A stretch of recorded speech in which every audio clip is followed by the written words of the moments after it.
niko Kayini yasubije amaze kwica Abeli, nyamara Uwiteka yamubashije kubw'urukundo. Yifuzaga ko Kayini yicuza icyaha yakoze, kugira ngo azabone ubugingo buhoraho iteka. Uko niko twebwe abanyabyaha Yesu adusaba kwihana ibyaha ndetse tukamwumvira, kugira ngo tuzabe ahatazarangwa imibabaro, agahinda ndetse n'amaganya. Uko niko twebwe abanyabyaha Yesu adusaba kwihana ibyaha ndetse tukamwumvira, kugira ngo tuzabe ahatazarangwa imibabaro, agahinda ndetse n'amaganya.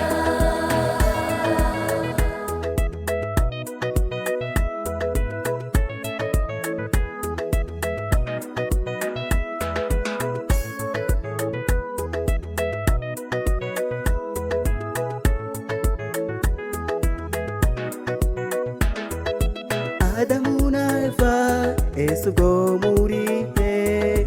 Erega twumvise imirindi yawe turisha. Uko niko Adamu yasubije amaze kurya ku itunda, ariko yaje kwemera icyaha ndetse ababazwa nacyo. Imana yamudodeye umwambaro w'ubwambure bwe, ndetse tuzahurira mu gitaramo cyo mu ijuru.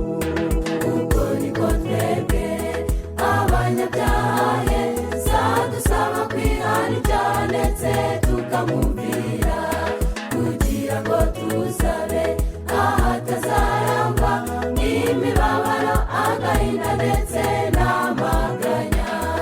Uko niko twebwe abanyabyaha Yesu adusaba kwihana ibyaha ndetse tukamwumvira, kugira ngo tuzabe ahatazarangwa imibabaro, agahinda ndetse n'amaganya.